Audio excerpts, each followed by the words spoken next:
Hello and welcome to a very jam-packed episode of Box Office Receipts. I'm your host Tyler Callahan, and we got some shocking box office numbers coming out of China, New York moves to fully reopen, and some movie updates in Hollywood. Let's get started with the numbers. In first place is Demon Slayer, that's right, in another close battle with Mortal Kombat. Demon Slayer came out on top with 6.4 million for a total of 32.2 million. That means in second place is Mortal Kombat with 6.2 million for a total of 34 million.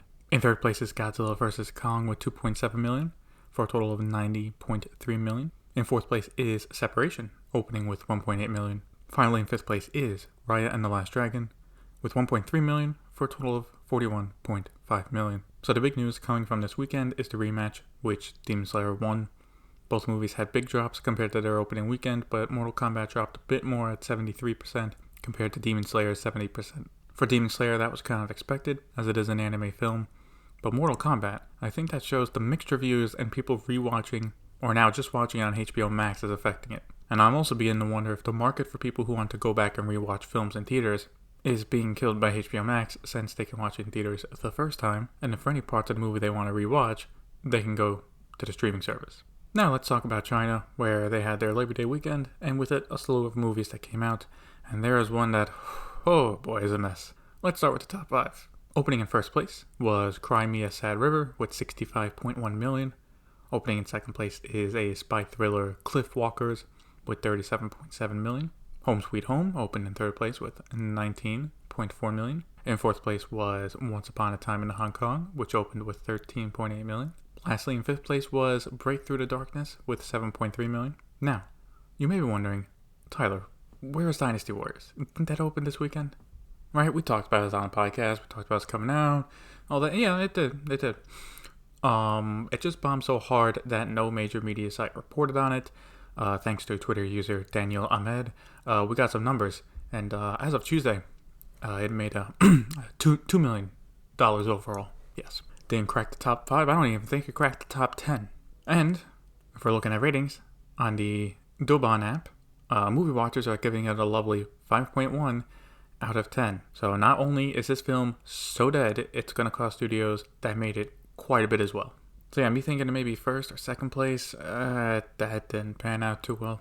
As for the rest, the numbers overall are not as big as I thought they would be.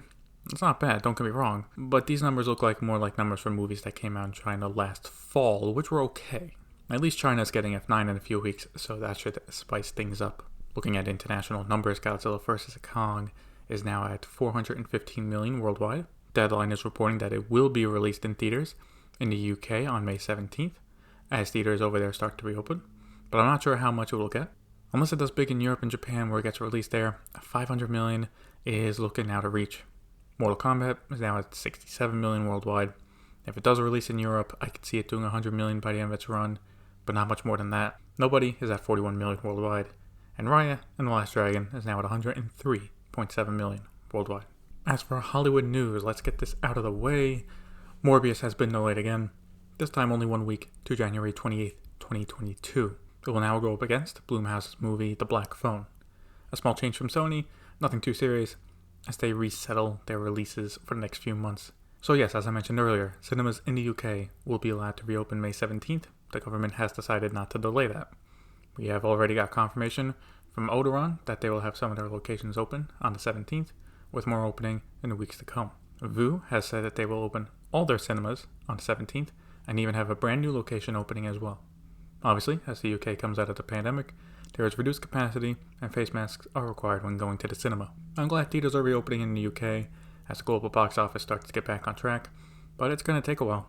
Seeing the surge in Japan and the absolute firestorm happening in India, it's going to take until 2022 to see the box office at 100%. Another country looking to start reopening cinemas is France, with their president saying that they will do so on May 19th. While this may sound great, this is a bit more concerning than, say, the UK. While the UK is close to 50% fully vaccinated, France is only at around 9%. So hopefully this, along with restaurants reopening, they're also planning to do that, that it does not cause a spike and a possible fourth lockdown for the country. And for theaters, let's wrap it back to America.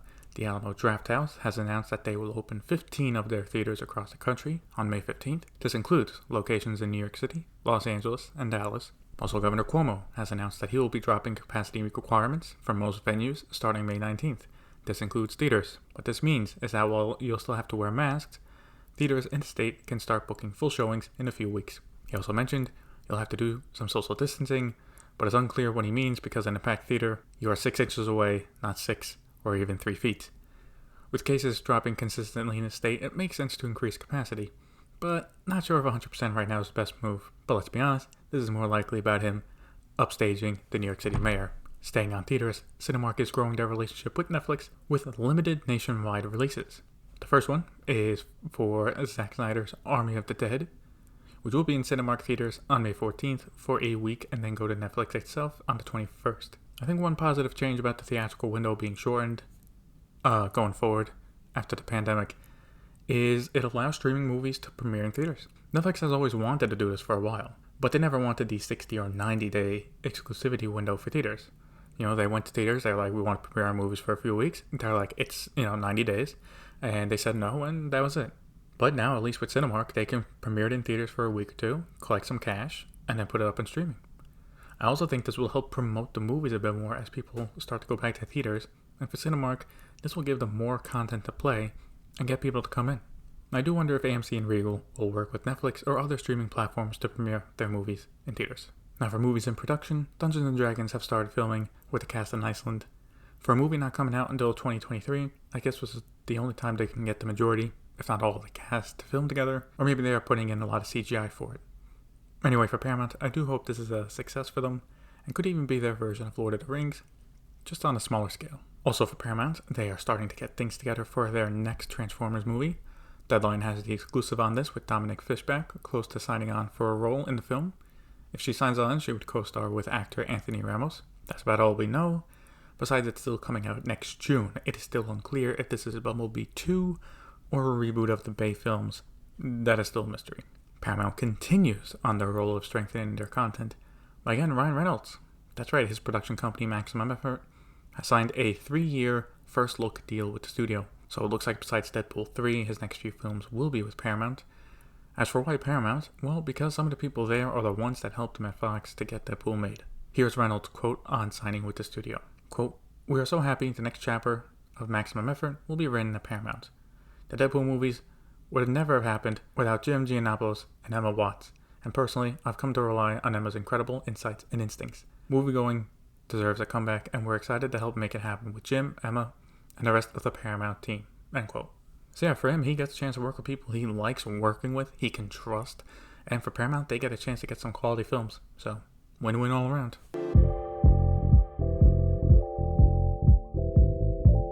VOD Premium is going crazy this week, with all the streaming platforms announcing something new, and we got a question that's been asked on this podcast for a while now that's finally answered.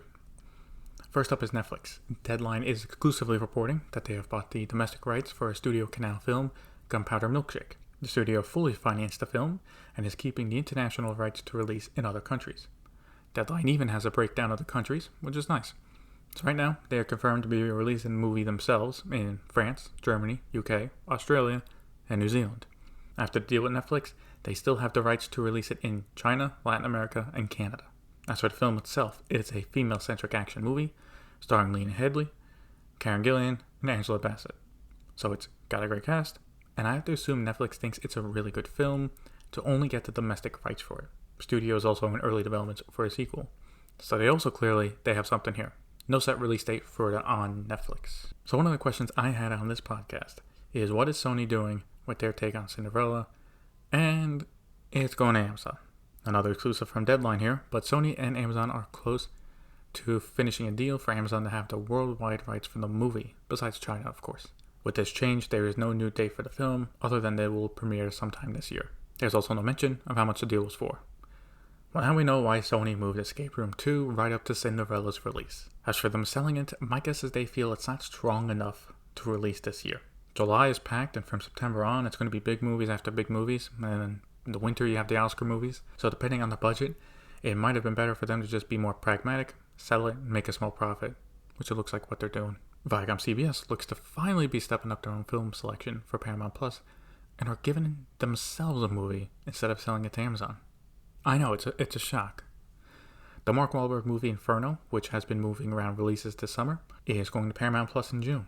This makes it leave what it was its latest spot in September, which is probably a good move since that September currently has Venom 2 and Shang-Chi also premiering. For Paramount Plus, this is very much a smart move. While they're doing good with their TV shows, the library content and new content, they have been lacking in new films hard, and with Top Gun and Mission Impossible delayed, they cannot count on advertising them being on the platform for months.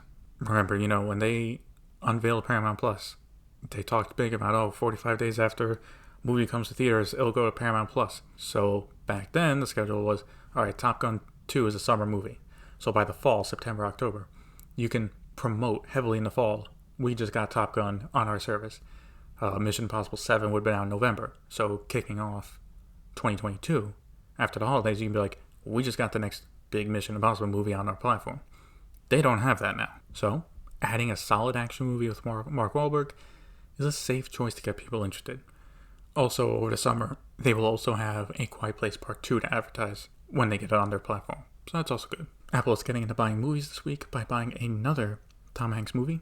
Deadline with the exclusive on this, with Apple winning an auction to buy Finch, a movie starring Tom Hanks who builds a robot to take care of his dog after he passes.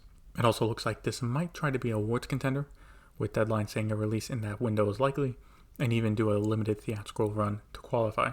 I guess if it gets nominated, good for Apple. I mean, they're becoming more serious about Apple TV Plus, which is good to see. For Tom Hanks, I wonder how he feels that he is becoming more of a staple of the service, like an icon. When this comes out, 2 of the platform's biggest movies will be headlining him.